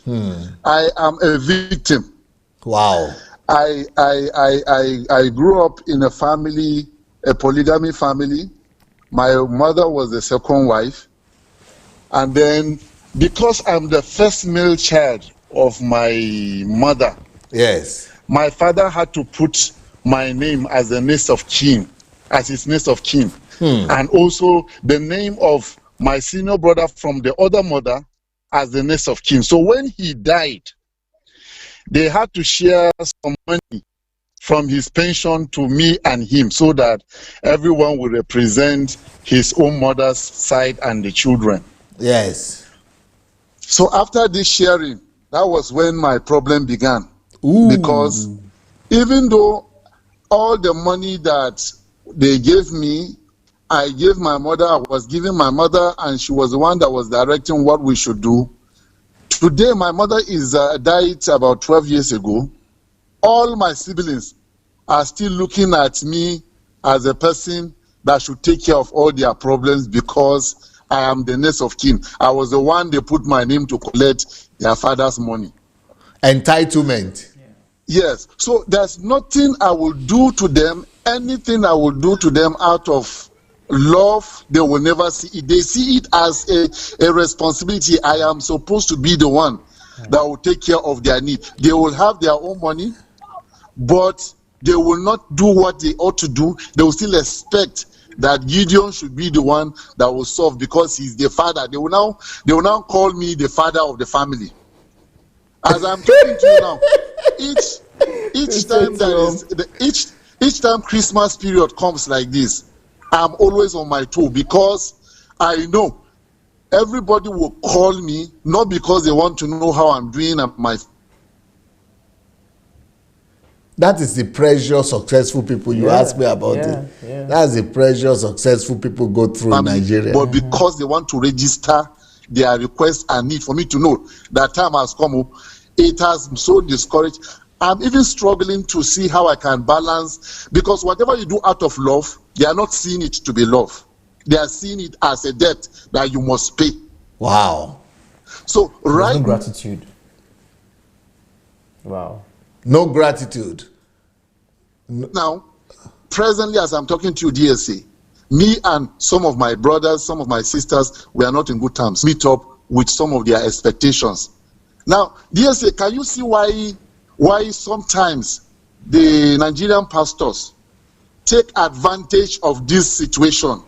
Because now they will now tell me to pray against household enemy. Okay. Now, if I see them as household enemy, that's yes. So it's easier for me to be manipulated to see them as household enemy. So the pastors will use that as an advantage because they know we have this crisis. They will set you up, and then you will feel now that yes, of course, these are enemies from the way they are treating you. So you now jump into it. You will not understand at all. So you will not give them. You will now start taking it to church and the pastor. That is the situation. So it's really a crisis situation in this country, and I'm happy that you are talking about it. I don't know whether there is a book on this, but I think DSA something needs to be done so that our people will get to find the awareness, so that we will know that some of these things, this is not how we should relate. And you talk about I have been to a lot of churches, sir.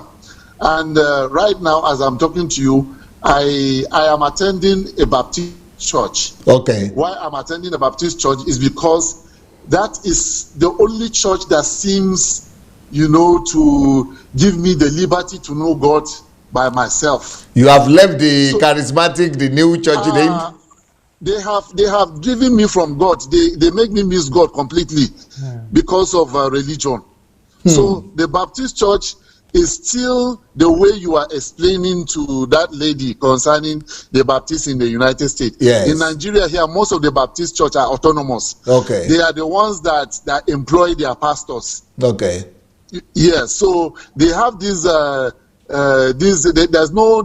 don't have this kind of leadership situation that will always place demand. In fact, in some Nigerian Baptist churches, if the pastor goes anyhow, they may sack him and look for another pastor. Yes. That is how they operate here. Okay. That's why I'm still able to attend some church program. If not, I would have left church since. Wow. Yes. I'm so happy to talk to you, sir. Thank you for this example. This example is so practical. I pray that something will be written. You write something about this topic we are discussing this night. It will be nice to have something written concerning this, sir. All right. Thank you so much, sir. I'm so grateful, sir. Bless you. God bless you. Bye. Bless you, sir. Yes, sir. Yeah. Issues that need to be addressed. They are the very issues that have led to the decay of our nation. But just like in medicine, you don't usually see the symptoms immediately. The symptoms immediately, yeah. And even the cause is not external, it's not obvious. To get the cause of a sickness, you have to go do the analysis, dig deep. So, but these are the deep issues that has led to the wrath, to the rot. Yeah, to the rot. Sorry, not the wrath, but the rot in our society. So we need to address. We have another caller. Amazing. Hello. Hello. Hi. Good evening, DSA. Good evening, sir. This is Julius Ebokole calling from Berlin. Yes, brother Julius. How are you doing today? You decided to give me the full name this time, not just the Ebokole. Remember the one that always talks about your security? Yes, I remember. Yeah. I remember the first time you only mentioned the family name also. Ebokole was a bit difficult, so I put. Yes, so you decided using Julius also. Yes. Yeah. Okay, my contribution today is there's something I realized on your recent mails. I saw DSA TV. I said to myself, maybe he has done what I've been telling him to do all this time. A DSA TV, like what the so-called TB Joshua, the Suleiman, and what they are bombarding my country in Cameroon, they're giving them nonsense. I said, if this is done, then that side has been achieved. So if that is the issue, then I'm so happy about it. Yes. Yeah, that's one part of it. Another part of it is that one of your callers talked about a Messiah, that all this thing has been happening. Maybe it's now God has answered their prayer. They have sent a Messiah to Nigeria to help them out. I'm very envious. I'm very jealous. At least the Nigerians have a Messiah. Us, the Cameroonians, you can see we are just contributing, jumping to this thing. It's like a Nigerian something. We are just trying to participate and to make ourselves. Where is our own Messiah? But they say you already have one, or something. Who's that? Is it John Shi or something? That's a student from TB Joshua. That's TB Joshua's student. I mean, if he is just a student, at least I prefer to be I prefer TB Joshua than a student. You understand? Yes. Yeah, Cameroon is still a virgin society that, they still deal with the students from Nigeria. For any prominent pastor to prosper in Cameroon, he has to move to Nigeria, do some classes, study under some big GO, then comes to Cameroon and make a big name. When they know that you studied under Oyedepo, Adeboye, and whatever, you begin to gather from followers. You see, John Chi is the biggest now in Cameroon because he came from TB Joshua. Because in Cameroon they know, it's a big name. Okay. But he's just a student from TB Joshua, So at least the Nigerians have a Messiah. They have you. And the Messiah too has never found it easy. I know the battle. You know the battles that are ahead of you that you're going to face. The Messiahs always end up being crucified.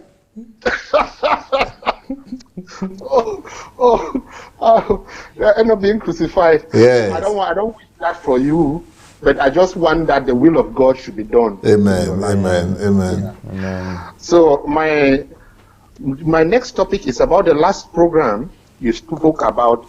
I saw a program that you brought somebody that wrote something about Africans. Okay. That they like money, they are lazy, they easily forget the past, Lugard. They don't think of the future. Okay. Yeah, Frederick Lugard is his name.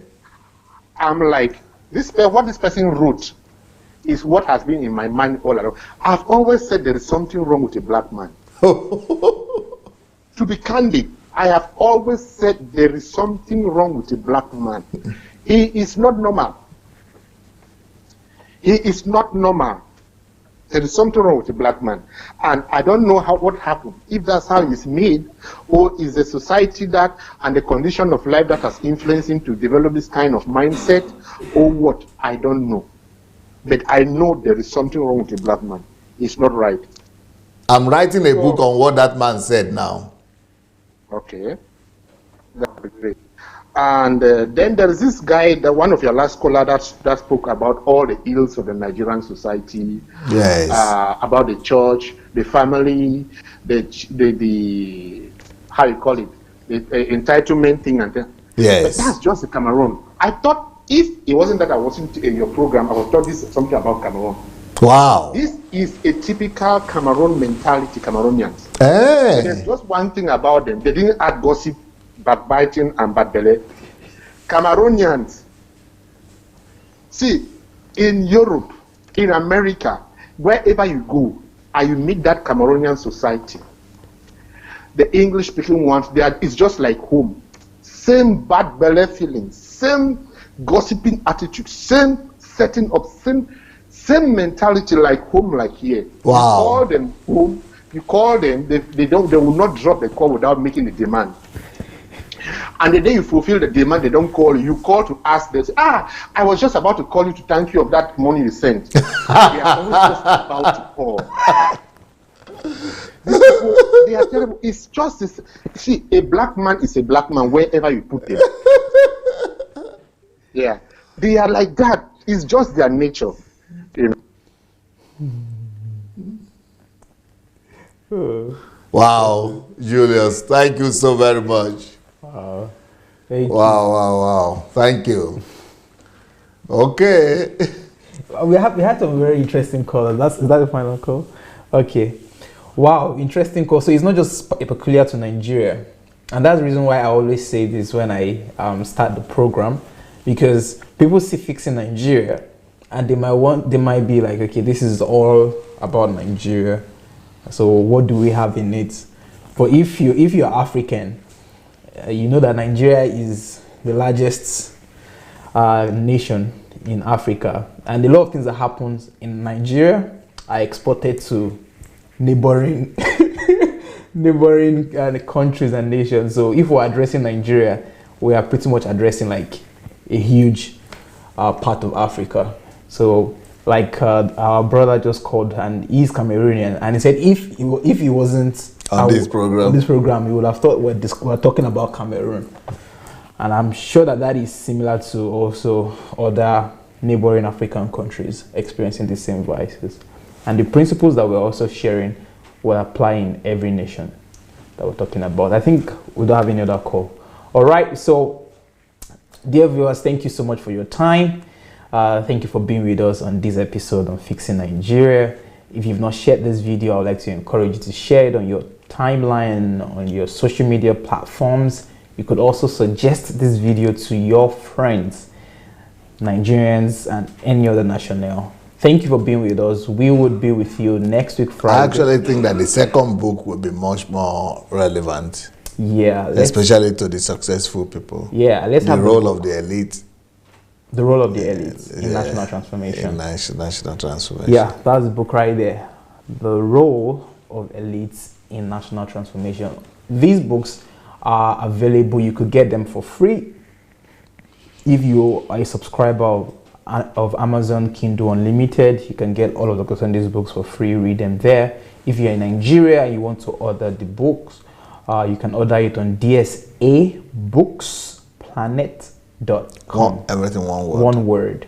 DSABooksPlanet.com. You can order the books in Nigeria. Well, from me, I want to say thank you, and we'll see you next week.